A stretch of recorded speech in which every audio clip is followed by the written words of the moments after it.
시편 9편 3절 4절입니다.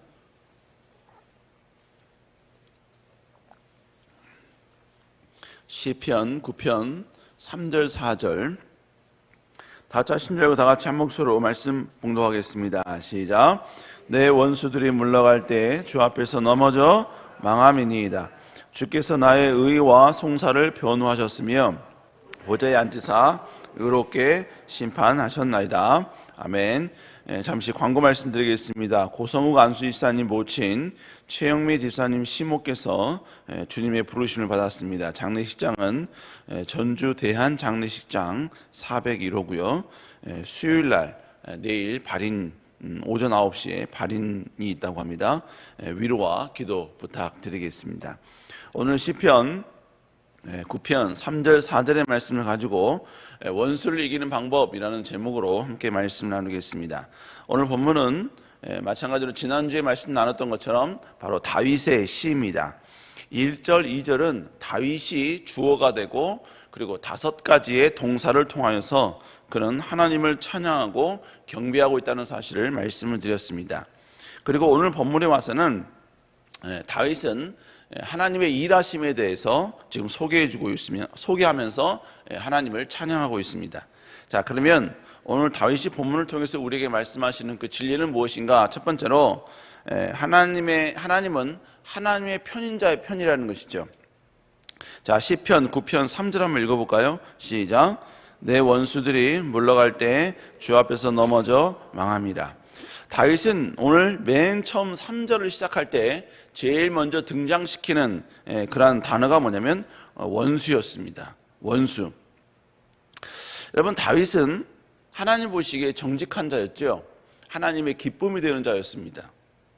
그런데 다윗은 그의 인생 가운데 하나님의 기쁨이 되는 자였음에도 불구하고 하나님이 인정하는 자였음에도 불구하고 그의 인생 가운데 원수가 존재한다라는 사실을 고백하고 있지요. 아니, 어떻게 하나님은 하나님을 누구보다 사랑했고 또 하나님 자신도 사랑했던 그 다윗에게 원수가 있을 수 있는가? 그런 사람에게 어떻게 하나님은 원수를 허락하실 수 있는가? 하나님을 사랑하는 자에게는 절대로 원수가 있을 수 없다. 원수가 있는 것은 좀 이상하다라고 하는 것은요, 이건 우리의 생각이지 성경에서 말씀하고 있는 진리는 아니라는 것입니다. 성경은 하나님을 사랑하는 자들에게도 원수가 있을 수 있다라는 사실을 분명히 우리에게 말씀하고 있습니다.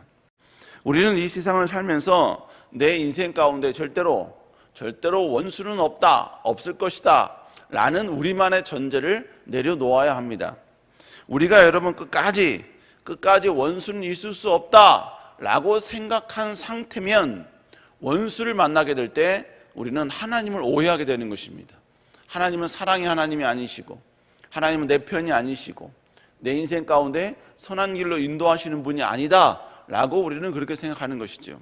하지만 정말로 하나님을 사랑하는 사람일지라도 하나님께서는 원수를 허락하신다라는 그런 개념이 우리 안에 있으면 원수가 올 때에도 이 원수를 허락하신 데는 하나님의 무슨 뜻이 있을 것이다. 이러한 환경을 하나님께서 분명히 우리에게 허락하신 데에는 분명한 이유가 있을 것이다. 우리는 그렇게 받아들이고 수용할 수 있다는 것이죠. 여러분, 성경에 보면 하나님께 정말로 사랑했고 하나님을 누구보다 사랑했고 하나님 나라 영광을 위해서 위대한 역할을 했던 수많은 사람들에게 항상 원수들이 존재했었습니다. 그런데 중요한 것은 뭐냐면 그 원수는 절대로 그들을 무너뜨리고 짓밟고 그리고 그를 짓이기는 역할을 하는 것이 아니라 오히려 그들이 더욱더 하나님을 사랑하고 하나님을 더 앙망하고 또 원수 때문에 하나님의 뜻을 이루는 이런 위대한 역사로 하나님을 역전을 시켜주셨다는 것입니다. 여러분, 다윗도 마찬가지죠. 다윗 주변에는 아마 누구도 경험하지 못하는 극악한 그러한 원수들이 너무나 많았습니다. 그런데 원수의 그 극악의 정도보다도 훨씬 더 깊이 훨씬 더 넓게 하나님을 사랑하는 법을 원수들을 통해서 배운 것입니다. 원수가 있었기 때문에 그는 더 하나님을 앙망했고 하나님께 엎드렸기 때문이지요. 요셉도 마찬가지입니다. 여러분, 요셉은 그토록 자신이 신뢰했던 그들의 식구, 그들의 가족으로부터 엄청난 큰 배신을 당하죠. 그런데 그 원수 같은 형들이 있었기 때문에 그는 그의 백성들을 구원하는, 만백성들을 구원하는 하나님의 계획을 이룰 수 있었다는 것입니다. 더불어서 사도 바울은 성경에 보면, 바울서 시에 보면 사도 바울은 고린도서에 그의 육체 가운데 사단의 가시가 있었다고 이야기를 하고 있습니다. 사단의 가시. 그런데 하나님께서는 그 사단의 가시를 거두지 아니하시고 그에게 두셨다라고 말하면서 사도 바울은 하나님께서 그 안에 육체의 가시를 두신 이유에 대해서 분명히 이야기하고 있죠. 그게 뭡니까? 내가 자고하지 않기 위해서, 내가 하나님께 받은 은혜와 능력이 너무나 크다 보니까 내가 하나님 앞에 자고하지 않기 위해서, 교만하지 않기 위해서, 겸손을 위해서 하나님께서는 그의 육체에 사단의 가시를 두었다라고 말하고 있지요. 여러분, 결국 하나님께서, 하나님을 내가 사랑하고 있고 하나님 편에 있음에도 불구하고 원수가 내게 다가왔다. 여러분, 이것은 그 원수로 인한 고통 때문이 아니라 그 원수로 인한 승리, 그 원수로 인한 성장, 그 원수로 인한 하나님을 더 사랑하고 하나님을 더 악망하는 이러한 훈련을 시키시기 위하여서 하나님께서는 그 모든 것을 허락하신다는 것입니다. 사랑하는 여러분, 원수가 나타났을 때, 우리의 적이 나타났을 때 우리의 신앙이 흔들리지 말고 그 원수를, 그 적을 허락하신 선하신 하나님의 그 손길이 우리 뒤에 있다는 것, 언제나 우리와 함께하고 있다는 것, 절대로 우리를 떠나지 않다는 것, 여러분 이것을 기억하시면서 다시 한번 승리할 수 있는 여러분 되시기를 주의 이름으로 축복합니다. 그렇다면 하나님은 원수를 그냥 두시는가? 오늘 본문에서 다윗은 원수를 먼저 선언했지만 그러나 원수가 어떻게 되는지 그 다음 구절에 표현하고 있습니다. 우리 시편 9편 3절 다시 한번 읽어볼까요? 시작. 내 원수들이, 본문에 보니까 내 원수들이 있어요, 존재해요. 근데 이들이 물러갈 때 주 앞에서 넘어져 망했다라고 말씀하고 있습니다. 다윗을 공격했던 원수들의 목적이 뭐겠습니까? 다윗을 망하게 하는 것이죠.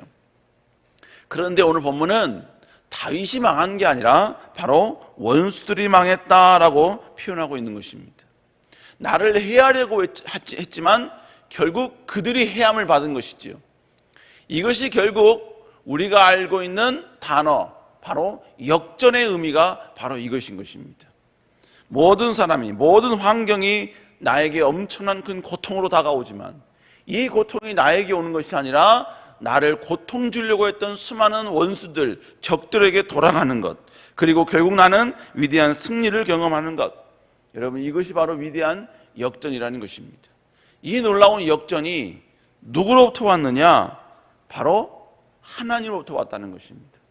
여러분, 우리가 지난주에 1절, 2절 우리가 읽었던 시편 9편 1절, 2절의 주어는 누구냐면 바로 다윗 자신이었습니다. 그래서 내가 하나님께 감사하고 기이한 일을 찬양하고 내가 이렇게 하겠다, 내가 이렇게 해야겠다. 그래서 5가지 동사를 이야기하죠. 근데 오늘 3절, 4절에서는 다윗은 오늘 시편을 고백하면서 주어를 바꿉니다. 그 주어가 누구냐면 바로 하나님이었습니다. 하나님. 결국 원수가 물러가면서 무너지게 하고 그들을 무너뜨리게 하는 주체가 누구냐? 바로 하나님이라는 것입니다. 여호와라는 것입니다. 여호와께서 주 앞에서 망하게 하셨다라고 고백하고 있는 것이죠. 결국 원수는 내가 처리하는 게 아니더라고요. 내가 승리하는 게 아니더라고요. 물론 표면적으로는 내가 승리하게 하지만 결국 승리케 해주시는 분은 누구냐? 여호와이십니다. 하나님이 해주셔야 되는 거예요. 그래야 진짜 짜릿한 역전이 되는 것이고, 그것이 진짜 정말로 영광의 은혜가 되는 것이고, 정말로 누구도 경험할 수 없는 위대한 감격이 되는 것입니다. 물론 시간적으로 인내가 필요할 수는 있습니다. 하나님이 우리의 삶 가운데 이렇게 원수를 완전히 무너뜨리게 하는 데는 일정한 시간이 필요할 수 있어요. 근데 그 시간은 결국 뭐냐? 바로 하나님이 우리를 훈련시키시는 시간이라는 것이죠. 그러니까 여러분, 원수를 우리에게 주신 데에는 원수를 통해서 우리를 훈련시키기 위한 하나님의 의도가 있는 거예요. 그러면 그 원수를 빨리 무너뜨리는 이유가 뭐겠어요? 빨리 무너뜨리는 방법이 뭐겠어요? 원수를 허락하신 하나님의 의도대로 빨리 내가 실행하는 거예요. 원수를 우리에게 허락하신 것은 우리가 더 하나님을 사랑하고 하나님께 더 엎드리고 하나님께 기도를 회복하고 은혜를 회복하고 여러분 이런 목적이죠. 그러면 원수가 왔을 때 원수 때문에 힘들다고 여러분 좌절하고 고통하고 남 탓하고 실망하고 절망하는 것이 아니라 여러분 빨리 하나님을 회복하면 되는 거예요. 빨리 하나님의 은혜를 회복하면 되는 것이고 빨리 기도의 능력을 회복하면 되는 것이고 빨리 여러분이 주님이 주신 사명을 회복하면 되는 것입니다. 그러면 하나님은 반드시 원수를 무너뜨리시고 원수를 짓밟게 해주시는 위대한 축복과 능력을 우리 앞에 펼쳐주신다는 것입니다. 사랑하는 여러분, 이러한 놀라운 능력을 경험할 수 있는 여러분 되시기를 다시 한번 주의 이름으로 축복합니다. 두 번째로 우리는 하나님 앞에 기쁨이 되는 자가 되면 된다는 거예요. 자, 3절에서는 하나님께서 원수를 망하게 하셨다, 이 결과를 말씀하고 있죠. 근데 4절에서는요 원수를 망하게 한 주체와 망하게 한 이유에 대해서 기록을 하고 있습니다. 자, 4절 한번 읽어볼까요? 4절 시작. 주께서 나의 의와 송사를 변호하셨으며 보좌에 앉으사 의롭게 심판하셨나이다. 주께서 나의 의와 송사를 변호하셨다는 거예요. 그리고 보좌에서 바로 의롭게 심판하셨다는 것입니다. 그랬기 때문에 원수가 물러나면서 멸망을 당했다는 것이고 망하게 되었다는 것입니다. 결국 내가 원수를 이길 힘이 있기 때문에 원수가 망하는 것이 아니라 여호와께서 이 모든 걸 행하여 주셨다는 것입니다.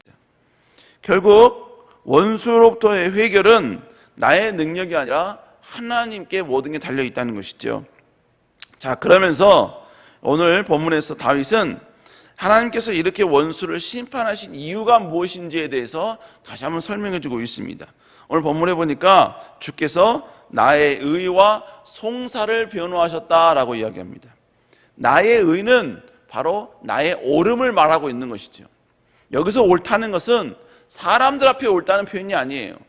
원수들 앞에서 내가 옳다는 표현이 아닙니다. 바로 하나님 앞에서의 옳음을 이야기하고 있는 거예요. 내가 하나님 앞에 옳은 자가 되고 하나님이 인정하는 자가 되고 하나님께서 정말로 칭찬하는 자가 되어 있는 상태, 그걸 지금 이야기하고 있는 것입니다. 그런데 여러분 본문에 보니까 송사라는 표현은 소송이란 이야기예요. 누군가가 자기를 계속해서 공격을 하는 거예요. 그래서 옳고 그름을 법원에서 판단하는 것, 이게 바로 이제 소송의 의미죠. 즉 지금 자기가 원수와 지금 대적 관계에 있는 거예요. 결국은 뭐냐? 원수가 옳으냐 내가 옳으냐, 이걸 하나님이 이제 판단해 달라는 것이죠. 그런데 오늘 본문에 보니까 하나님께서 바로 의로운 재판을 하셨다. 하나님께서 본문에 보니까 후반절에 보니까 보좌에 앉으사 의롭게 심판하셨다라고 표현하고 있습니다. 결국 뭡니까? 하나님은 원수의 손을 들어준 것이 아니라 하나님의 기쁨이 되고 하나님의 영광이 되고 하나님의 정말로 아버지 선하심을 위하여 최선을 다하여 하나님께 옳은 자라고 인정받았던 다윗의 손을 높여주셨고 다윗을 축복해 주셨다라는 것입니다. 다른 말로 이야기하면요, 결국 오늘 다윗의 승리는 다윗이 왕이었기 때문이 아니에요. 다윗의 편이 많았기 때문이 아니에요. 그리고 원수가 멸망당할 만한 상황이었기 때문이 아닙니다. 오늘 다윗이 원수로부터 위대한 승리를 거둘 수 있었던 이유는 뭐냐? 그가 하나님 보시기에 옳은 자의 모습으로 있었기 때문인 것입니다. 결국 우리의 인생 가운데요, 하나님이 원수가 있든지 없든지 간에 내가 하나님 앞에 하나님의 기쁨이 되는 자가 되면 된다는 거예요. 하나님 보시기에 정직하고 하나님이 주신 사명에 최선을 다하는 자가 되어 있다면 하나님은 그 어떤 원수, 그리고 그 원수가 가지고 있는 힘이 어떤 힘이 있다 할지라도, 어떤 여러분이요 강압이 있고 위협이 있다 할지라도 여러분 하나님은 반드시 그를 붙잡아 주시고 역사하시고 역전시켜 주실 수 있다는 것입니다. 이 원수라는 표현은요, 어떤 사람일 수도 있습니다. 어떤 상황일 수도 있습니다. 어떤 상태일 수도 있어요. 어떤 위기일 수도 있습니다. 어떤 상황이든지 간에 어떤 것이든 간에 내가 전적으로 하나님을 사랑하고 하나님의 은혜를 회복하고 하나님의 기쁨이 되어 있고 하나님이 원하시는 일에 최선을 다하고 있고 하나님의 사명을 감당하는 사명자가 분명히 되어 있다면 하나님 반드시 역사해 주시고 인도해 주시고 붙잡아 주시고 그 원수를 넘어지게 하는 위대한 능력을 우리 앞에 목도할 수 있게 해 주신다는 것입니다. 그러니까 여러분, 원수가 나타났다면 이 원수를 내가 어떻게 보응할 것인가, 이 위기를 내가 가지고 있는 모든 인맥과 상황과 여건에 따라서 어떻게 내가 이걸 극복할 것인가, 여러분 그걸 가지고 고민하는 게 아니라 지금 이 순간 내가 어떻게 하는 것이 하나님의 기쁨일까, 내가 어떻게 해야지 하나님이 나를 옳은 자라고 인정해 줄 것인가, 어떻게 내가 은혜를 회복하고 내가 어떻게 하나님께 더 한 걸음 가까이 나아가고 어떻게 내가 하나님과의 관계가 돈독하게 될 것인가, 여러분 이것을 고민하고 여기에 집중하면 되는 것입니다. 그것이 진정으로 원수로부터 승리하게 되는 방법이라는 것이죠. 그것이 결국 뭡니까? 우리가 다시 한번 주님이 우리를 부르신 그 사명, 주님이 우리를 바로 선택하신 그 하나님의 분명한 목적, 이것을 회복하며 나아가는 것이지요. 사랑하는 여러분, 다시 한번 이걸 붙들고 사명을 붙들고 은혜를 붙들고 은혜를 회복하며 다시 한번 하나님께 나아가 위대한 하나님이 해주시는 위대한 이런 역전과 능력을 경험할 수 있는 여러분 될 수 있기를 다시 한번 주의 이름으로 축복합니다.